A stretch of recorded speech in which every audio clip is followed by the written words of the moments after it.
Sunitha Williams ബഹിരാകാശത്ത് കഴിഞ്ഞത് 2 വർഷത്തിനടുത്ത്. ഏറ്റവും കൂടുതൽ ബഹിരാകാശത്ത് സഞ്ചരിച്ചത് ഒരു റഷ്യക്കാരൻ.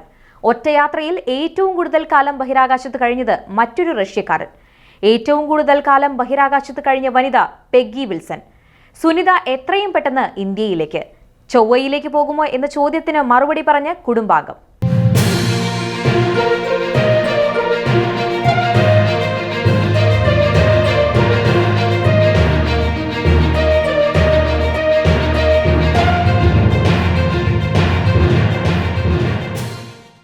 ഇന്ത്യൻ വംശജിയായ സുനിത ബഹിരാകാശത്ത് ഏറ്റവും കൂടുതൽ കാലം ചിലവഴിച്ച വനിതകളിൽ ഒരാളാണ്.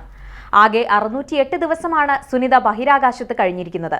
ഇത്തവണ പോയപ്പോൾ കുടുങ്ങിയ 286 ദിവസം ഉൾപ്പെടെയുള്ള കണക്കുകൾ ആണിത്. ഏതാണ്ട് 2 വർഷത്തിന് അടുത്തു വരും ഇത്. എന്നാൽ ലോകത്തിൽ ഏറ്റവും കൂടുതൽ ദിവസം ബഹിരാകാശത്ത് സഞ്ചരിച്ചതിന്റെ റെക്കോർഡ് ഒരു അമേരിക്കക്കാരനല്ല കൈവശപ്പെടുത്തിയിരിക്കുന്നത്. റഷ്യൻ ബഹിരാകാശ സഞ്ചാരിയായ ഒലെഗ് കൊനോനെങ്കോയുടെ പേരിലാണ് ഈ അഭിമാനകരമായ റെക്കോർഡുള്ളത്. പലതവണയായി 1000 ദിവസത്തിൽ അധികമാണ് അദ്ദേഹം ബഹിരാകാശത്ത് ചിലവഴിച്ചത്. ചരിത്രത്തിൽ 1000 ദിവസം ബഹിരാകാശത്ത് എന്ന നേട്ടം ആദ്യമായി സ്വന്തമാക്കിയതും അദ്ദേഹമാണ്. 33 മാസങ്ങൾക്ക് തുല്യമായ 1111 ദിവസമാണ് അദ്ദേഹം അവിടെ ചിലവഴിച്ചത്. 16 വർഷത്തോളം നീണ്ട കരിയറിലാണ് ഒലെഗ് ഈ നേട്ടം കൈവരിച്ചത്. വിവിധ രേഖകൾ പ്രകാരം 1995-ൽ റഷ്യൻ ബഹിരാകാശ യാത്രികനായ വലേരി പോളിയാക്കോവാണ് ചരിത്രത്തിലെ ഏറ്റവും ദൈർഘ്യമേറിയ ഒറ്റ ബഹിരാകാശ യാത്രയ്ക്കുള്ള ലോക റെക്കോർഡ് സ്ഥാപിച്ചത്. 437 ദിവസവും 17 മണിക്കൂറും 38 മിനിറ്റുമായിരുന്നു അദ്ദേഹം തുടർച്ചയായി ബഹിരാകാശത്ത് കഴിഞ്ഞത്. 7075 തവണ അദ്ദേഹം ഭൂമിയെ പരിക്രമണം ചെയ്തു. ഏറ്റവും കൂടുതൽ കാലം ബഹിരാകാശത്ത് കഴിഞ്ഞ വനിത എന്ന റെക്കോർഡ് US ബഹിരാകാശ യാത്രിക പെഗ്ഗി വിൽസണിന്റെ പേരിലാണ്. 675 ദിവസമാണ് പെഗ്ഗി ബഹിരാകാശത്ത് കഴിഞ്ഞത്. ഇതിൽ 2ാം സ്ഥാനത്ത് സുനിത വില്യംസ് ആണ്. മാത്രമല്ല, ആകെ ദിവസങ്ങളുടെ എണ്ണത്തിൽ ലോകത്ത് 2ാമതാണ് പെഗ്ഗി. സുനിത വില്യംസ് ആവട്ടെ പട്ടികയിൽ 3ാം സ്ഥാനത്തുമെത്തി. നാസയുടെ ഇതിഹാസ ബഹിരാകാശ യാത്രികരിൽ ഒരാളും ഇന്ത്യൻ വംശജയുമായ സുനിത വില്യംസ് 3ാം ദൗത്യവും വിജയകരമായി പൂർത്തിയാക്കി മടങ്ങിയെത്തിയതിന്റെ ആഹ്ലാദം അമേരിക്കയിൽ മാത്രമല്ല ഇന്ത്യയിലും അലയടിച്ചു. ഇന്ത്യ സുനിതയുടെ പിതാവിന്റെ നാടാണ്. വൈകാതെ തന്നെ സുനിത വില്യംസ് ഇന്ത്യ സന്ദർശിക്കുമെന്നാണ് കുടുംബാംഗം അറിയിച്ചത്.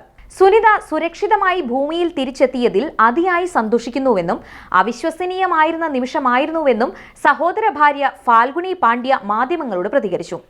സുനിത വില്യംസ് ഉടൻ ഇന്ത്യ സന്ദർശിക്കുമെന്നും അവർ വ്യക്തമാക്കി. പക്ഷേ അവർ തീർച്ചയായും ഉടൻ ഇന്ത്യയിലേക്ക് വരുമെന്ന് ഞാൻ പ്രതീക്ഷിക്കുന്നു.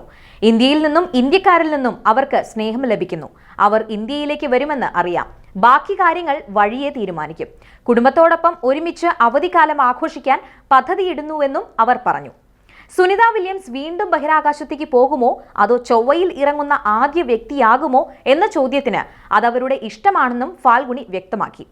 സുനിതയുടെ ജന്മദിനത്തിന് ഇന്ത്യൻ മധുര പലഹാരമായ കാജു കട്ട്ലി അവർക്ക് അയച്ചിരുന്നു.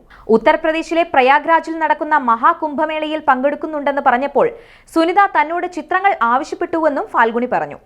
ഇന്ത്യൻ സമയം ബുധൻ പുലർച്ചെ 3:27 സുനിത വില്യംസ് ഉൾപ്പെടുന്ന ക്രൂ 9 സംഘം അന്താരാഷ്ട്ര ബഹിരാകാശ നിലയത്തിൽ നിന്ന് സ്പേസ് എക്സിന്റെ ഡ്രാഗൺ ഫ്രീഡം പേടകത്തിൽ ഭൂമിയിൽ മടങ്ങിയെത്തിയത്. മെക്സിക്കൻ ഉൾക്കടലിൽ ഫ്ലോറിഡയുടെ തീരത്തോട് ചേർന്നായിരുന്നു ഡ്രാഗൺ ക്യാപ്സ്യൂളിന്റെ ലാൻഡിംഗ്.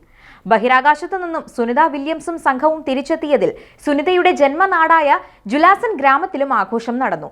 നിരവധി പേരാണ് സുനിത വില്യംസിന്റെ മടങ്ങിവരവ് പടക്കം പൊട്ടിച്ച് ആഘോഷിച്ചത്.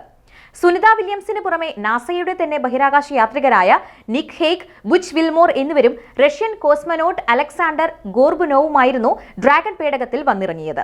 സുനിതയും ബുച്ചും 2024 ജൂൺ 5-നും ഹേഗും ഗോർബുനോവും 2024 സെപ്റ്റംബർ 28-നുമായിരുന്നു ഭൂമിയിൽ നിന്ന് ബഹിരാകാശത്തേക്ക് യാത്ര തിരിച്ചത്. ഇനി ഈ 4 പേർക്കും നാസയുടെ 45 ദിവസത്തെ പോസ്റ്റ് ഫ്ലൈറ്റ് റീഹാബിലിറ്റേഷൻ കാലയളവാണ്.